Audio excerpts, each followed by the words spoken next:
Bonjour et bienvenue à ce nouvel épisode du balado Coopérateur audio. Je suis Stéphanie McDuff et je m'entretiens avec Pierrette Desrosiers, psychologue, conférencière et coach d'affaires spécialisée auprès des entreprises agricoles. Elle cumule plus de 25 années d'expérience en intervention auprès de près de 400 entreprises familiales. Elle collabore notamment à quelques médias agricoles, dont le Coopérateur, dans lequel elle partage ses lumières et son expérience auprès des producteurs et productrices agricoles. Aujourd'hui, elle vient nous parler plus spécifiquement de la gestion des conflits. Bonjour Pierrette. Bonjour Stéphanie. Écoute Pierrette, c'est pas la première fois qu'on se parle. On a discuté de différents sujets au fil des articles pour le Coopérateur, puis c'est toi qui m'avais mentionné un jour qu'on devrait vraiment se parler de la gestion des conflits.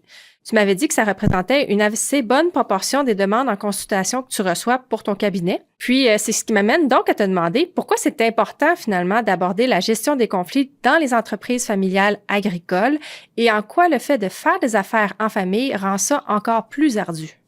Lorsqu'on regarde, on a des statistiques là au Québec, on dit qu'en fait, il y a à peu près 14% des entreprises familiales qui vont passer le cap de la 3e génération. Bon, ça, c'est la première grande statistique, tout secteur confondu, là. Et dans ceux qui vont, dans le fond, ne pas passer le cap, lorsqu'on regarde les causes pourquoi on passe pas le cap, 90% des échecs, selon la littérature, seraient reliés au facteur H, c'est-à-dire le facteur humain. Et dans le facteur humain, on comprend que les conflits prennent une très grande place. On sait que la famille, c'est un peu un catalyseur. La famille, lorsque ça va bien, l'entreprise familiale, tu sais, c'est comme un sol fertile avec de l'engrais, là, ça va pousser comme ça se peut pas. Mais lorsqu'il y a des conflits dans la famille, ben ça va devenir plutôt un parasite pour l'entreprise et ça va l'amener à sa destruction. Et dans l'entreprise familiale, ce qui est particulier avec une entreprise qui serait non familiale, ben ça le dit, c'est le mot famille. C'est toutes les histoires et les liens qui vont être là, qui vont venir teinter la structure, l'organisation, mais aussi les relations. Puis quand on pense dans le monde agricole, on en rajoute une couche. Pourquoi on en rajoute une couche? Parce que on est un à côté de l'autre, hein? On voit l'autre dans le cours, on est extrêmement près, il y a très peu de limites et de frontières.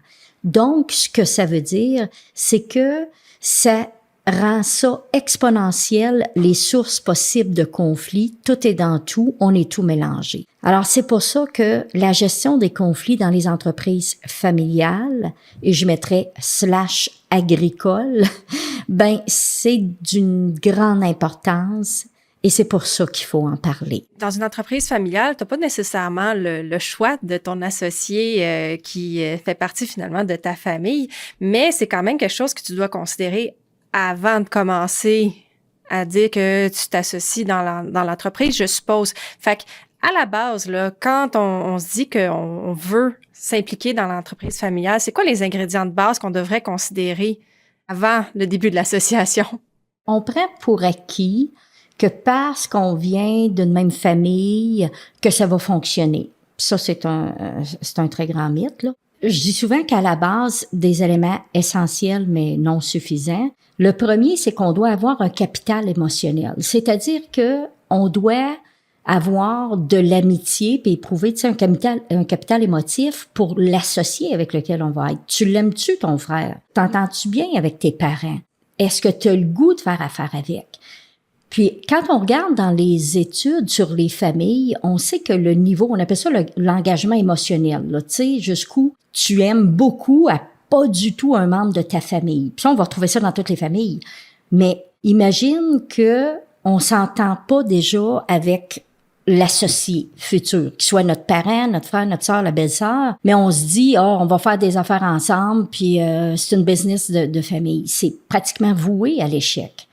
Alors, il y a des gens qui sont très engagés, si on prend je te dirais, à un bout du spectre. À t'es très engagé émotionnellement. Écoute, c'est ton associé, c'est ton best buddy, tu iras à la pêche avec en voyage, tu sais, t'as un grand capital émotionnel, ben ça va te permettre de passer à travers des difficultés puis des enjeux qui vont arriver. Et à l'extrême, quand t'es rendu au 5, ben t'es très désengagé émotionnellement, tu veux rien savoir de lui ou d'elle, ben c'est voué à l'échec parce que lorsqu'il y aura des enjeux, tu seras pas capable d'aborder ça.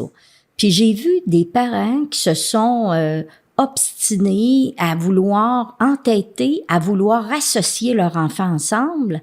Et déjà, à la base, on avait des signes fort importants que c'était pas des gens qui s'entendaient. Tu sais, il y avait pas de respect mutuel, puis la confiance, un autre ingrédient. Parce que je demande souvent à mes clients, tu le trustes-tu, ton partenaire? Tu sais, tu fais-tu confiance à ton frère? Puis quand j'ai pas cet élément-là, ça veut dire que tout ce qui va être fait ou pas fait va être passé à travers un filtre de méfiance. Fait que ça prend un grand capital émotionnel.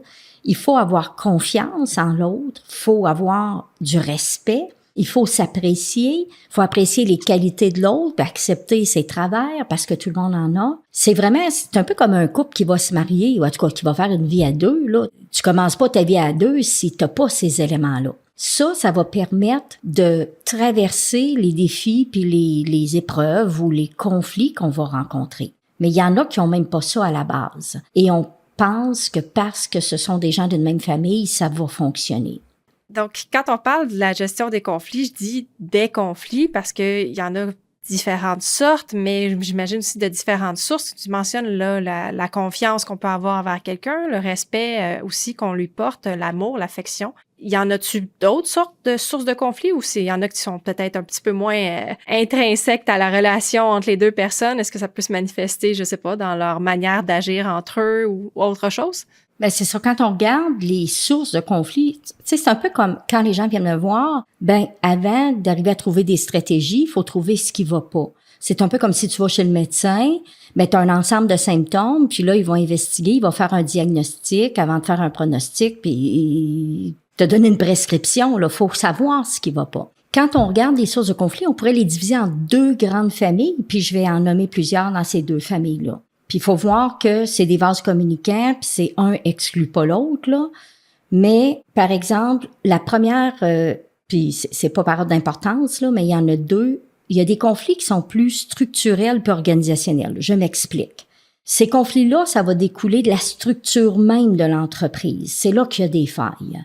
Fait qu'on va voir, par exemple, des conflits au niveau des rôles et responsabilités. Soit que il y en a trop, ou on n'aime pas notre job, ou on a l'impression que l'autre, il a juste les meilleures tâches, puis que c'est nous autres ce qui reste, que c'est pas valorisant, ou on n'est pas valorisé ou reconnu. Fait que ça a vraiment un lien avec les rôles et les responsabilités qu'on va avoir. Des fois, on va chevaucher, on se marche ses pieds, ou c'est pas clair, ou on s'entend pas sur comment on doit faire ça. Après ça, il y a des conflits au niveau du pouvoir et du contrôle. Puis, ça rapporte bien sûr avec la perception que j'ai que l'autre a plus de pouvoir sur la situation, sur l'entreprise que moi.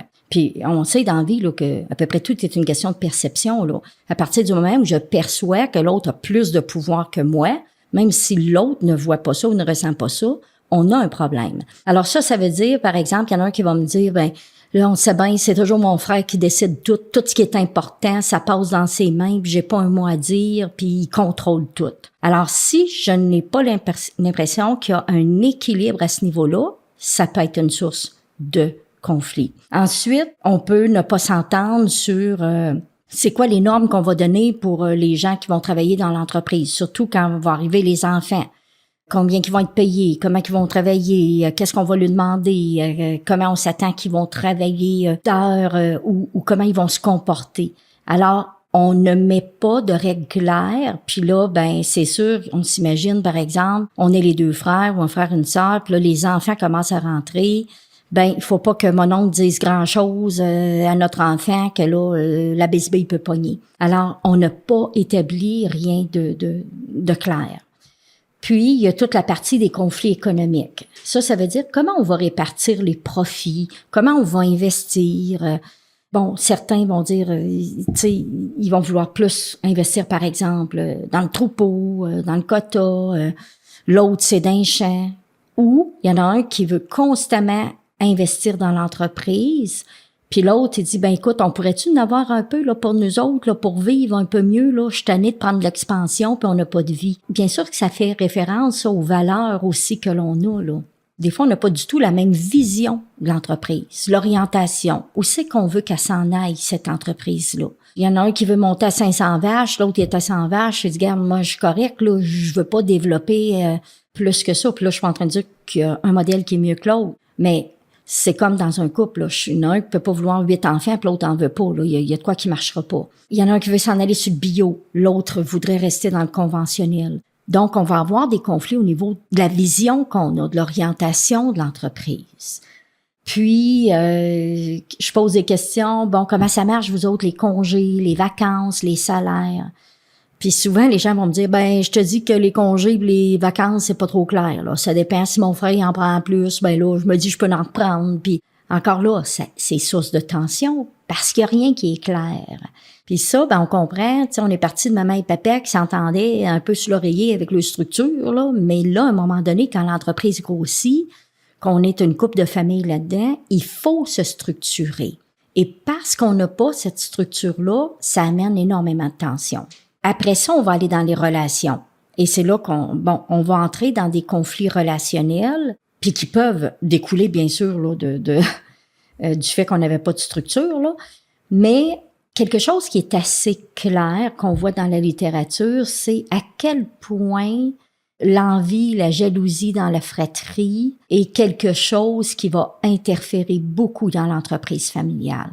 Puis cette envie-là, ou la jalousie dans la fratrie, elle vient souvent d'enfants qui ont perçu, à tort ou à raison, que papa ou maman avait une préférence. C'est comme s'il y en a un ou une qui doit constamment tenter de briller aux yeux de maman ou papa.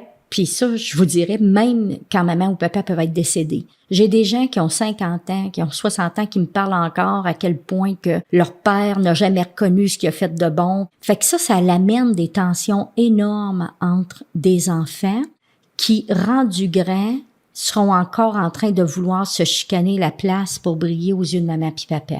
Donc, des conflits, des rivalités, des choses qui n'ont pas été résolues dans l'enfance, on va les amener dans l'entreprise. Il y a les différences de valeurs, bien sûr, puis ça va interférer sur la vision, là, mais tu sais, par exemple, la personne qui dit, moi, je veux profiter plus de la vie, je veux plus d'équilibre travail-famille, puis l'autre, il veut performer dans l'entreprise et est prêt à y investir toutes ses ressources, là, le temps, l'argent, l'énergie. Donc, il y en a que c'est l'entreprise en premier, puis l'autre, c'est la famille en premier. Il peut y avoir des problèmes de confiance dans l'autre, percevoir que c'est inéquitable et injuste la façon dont l'autre reçoit des traitements de faveur, ou de dire, j'en fais bien plus que lui, il mérite pas le même salaire que moi. Puis il y aura aussi tous les conflits générationnels qui peuvent arriver, bien entendu, quand on se retrouve avec 2 générations. Les parents et les enfants sont pas rendus au même endroit, ont pas la même énergie, n'ont pas peut-être les mêmes valeurs. Alors, ça va amener des tensions sur comment on oriente l'entreprise. Puis, les conflits, bien sûr, liés à la communication. On communique pas assez bien, c'est pas clair, ou quand on communique, on se rentre dedans, on est malhabile, on blesse l'autre. Fait que ça laisse des traces parce qu'on n'a pas su se donner des outils de communication qui étaient constructifs. Puis ensuite, toute la gestion du stress, quand on en a trop, n'importe qui, quand on vient qu'on travaille trop, qu'on est fatigué, qu'on est épuisé, qu'on dort mal, on a la mèche courte. Alors, les stresseurs et les conflits émergent parce que notre assiette déborde. Parce que si elle débordait pas autant, on aurait plus de tolérance, de résilience. Alors, lorsqu'il y a trop de stress dans l'entreprise, c'est sûr que ça fait sauter des coches, puis là, il y a des mèches qui sont courtes. Il y a aussi tous les problèmes de santé mentale qu'on pourrait aborder dans un autre balado, parce que là, on ouvre quelque chose de très grand. Mais on peut s'imaginer, par exemple, quelqu'un qui est bipolaire, qui a des troubles de l'humeur, qui a des highs incroyables, tout à coup des dépressions. Donc, dans ces highs, il est en pleine expansion, en euphorie, il est irritable. Quelqu'un qui a un TDAH, un trouble de déficit d'attention sévère, qui est pas traité, qui est pas reconnu, qui est pas outillé. Il y en a qui ont des problèmes de consommation. Fait qu'on va se retrouver avec des gens qui ont des dépendances, drogue, alcool, jeux, réseaux sociaux, différentes choses. Puis ça va interférer sur le rendement, ça va interférer sur le climat, bien entendu. Tout ça, les problèmes de santé mentale, sont quand même aussi importants et souvent, c'est pas diagnostiqué. soit qu'on ne sait pas, on ne reconnaît pas ou on n'a pas le soutien nécessaire. Puis ça va venir mettre vraiment de l'huile sur le feu. Ça va venir amplifier déjà des situations qui sont assez difficiles. Comme on le voit, des sources, puis là, une n'exclut pas l'autre et souvent, une va finir par en amener une autre. Ça devient un peu comme un cercle vicieux, une boule de neige qui grossit, hein. On s'imagine un problème qui en entraîne un autre, là.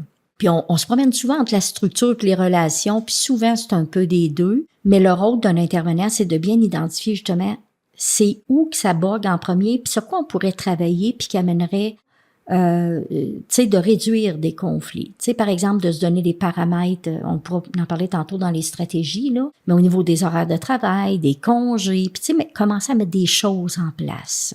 Ben justement, parlons de stratégie. Parce que là, on a plein de sources de conflits. Ça me donne l'impression qu'on est une bombe à retardement de conflits potentiels. Fait que c'est quoi les stratégies ou même, mettons qu'on en a déjà un conflit, là, en ce moment, là. Qu'est-ce qu'on doit faire? Comme je l'ai mentionné, ça dépend d'où vient le conflit, hein. Ça sert à rien de travailler ses horaires de travail si tout le monde est bien avec ça. La première étape, c'est identifier où ça fait mal. Puis des fois, ça fait mal à plusieurs endroits.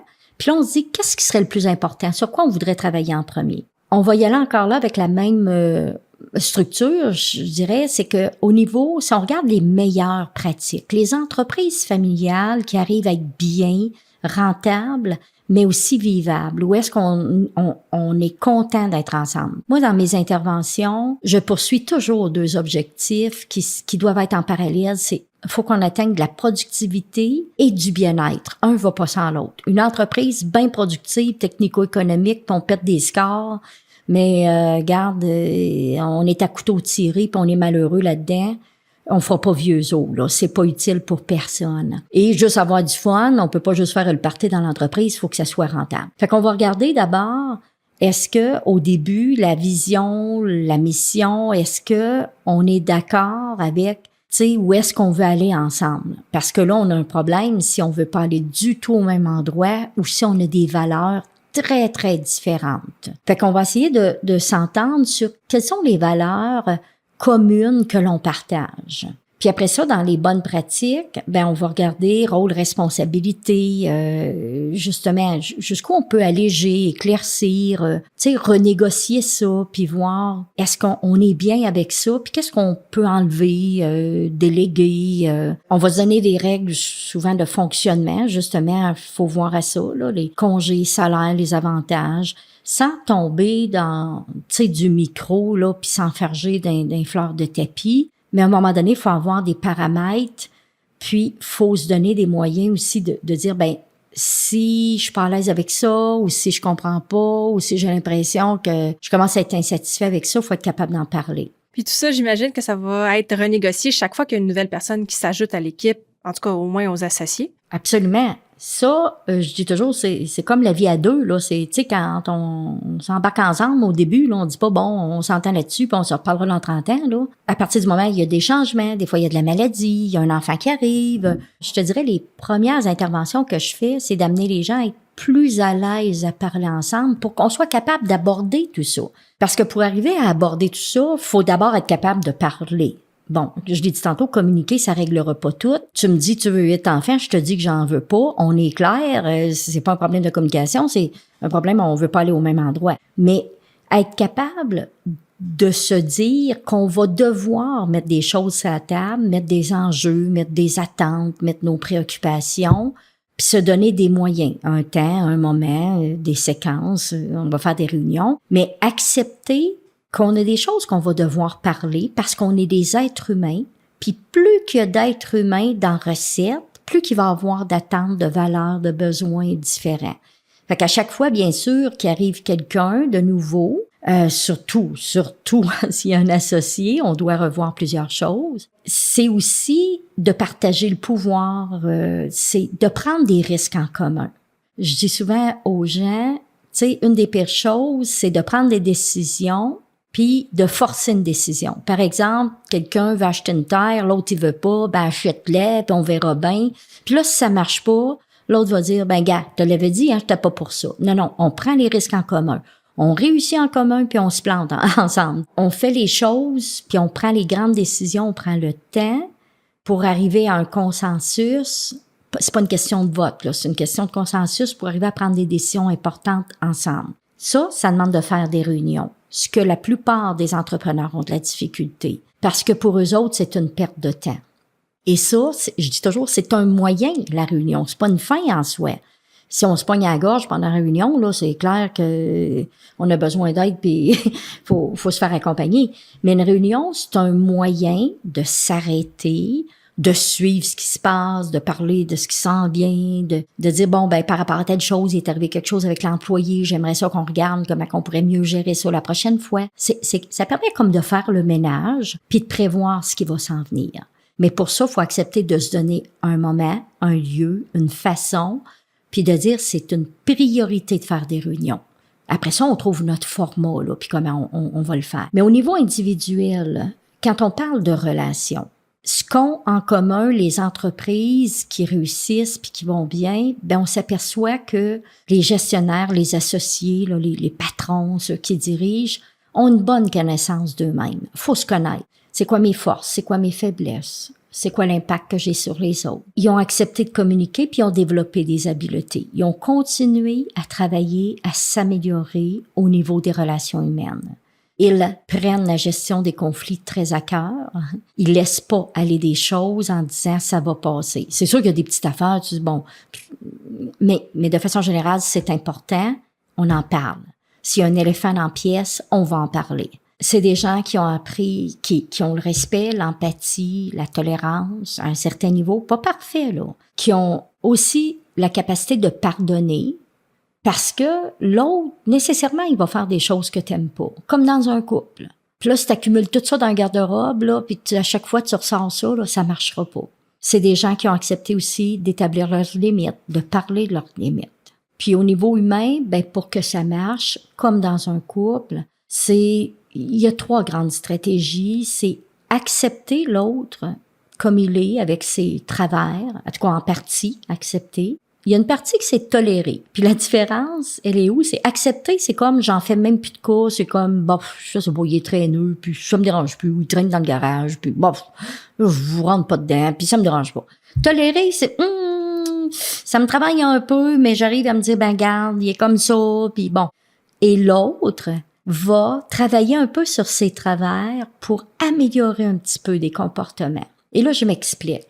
Tu sais, la personne, là, je prends l'exemple, par exemple, celui qui serait très traîneux. Mais l'autre, peut-être qu'il se ramasse à un excès, que ça n'est aussi fatigant. Là, chaque qualité peut avoir ses défauts. Mais quand je collabore avec quelqu'un d'autre, puis qu'on se connaît, puis je sais que pour l'autre, c'est important telle chose, je vais accepter de faire des efforts. J'arriverai pas à me transformer au complet. Là. On transforme pas les gens. Mais je fais un petit peu d'effort, puis l'autre va tolérer, puis va accepter. Ça, c'est les stratégies qu'on voit dans les couples qui réussissent. La vie à deux, l'autre a des travails qui tapent ses nerfs. Mais qu'est-ce qui fait qu'il y en a qu'après 25, 30 ans, ça va encore bien? Oui, ils ont des petits accros, ils ont des petites montagnes russes, mais ils ont accepté que l'autre avait telle caractéristique. Ils tolèrent certaines choses, puis chacun a fait des efforts pour modifier un peu des habitudes qui tapent ses nerfs à l'autre. C'est ce qu'on va voir, que chacun tient compte de l'autre. Puis ça demande d'avoir de la compassion puis de l'empathie, puis ça demande, tu sais, de dire, ben on est ensemble et on a plus d'avantages à être ensemble dans l'équipe qu'à être seul. C'est des gens qui ont vu qu'il y avait plus de gains à être ensemble, puis ils se complètent, puis ils apprécient l'autre pour ça. Fait que tu sais, il y a un paquet de stratégies. Mais il faut voir où ça accroche le plus, mais il faut tous travailler sur nous-mêmes pour arriver à mieux travailler aussi en équipe. Alors, il y a des compétences personnelles à développer, puis il y a des compétences de groupe à développer. Merci Pierrette, encore de ta visite. Ben, merci Stéphanie, merci aux coopérateurs de m'avoir invitée. C'est donc ce qui conclut l'épisode du Coopérateur Audio. Pour ne pas manquer les suivants, suivez-nous sur votre plateforme préférée, Balado Québec, Spotify, Apple Podcast et YouTube. Si vous avez aimé l'épisode, laissez-nous également un avis. C'était Stéphanie McDuff et ça a été un plaisir de vous avoir avec moi et de pouvoir discuter avec Pierrette Desrosiers. À la prochaine!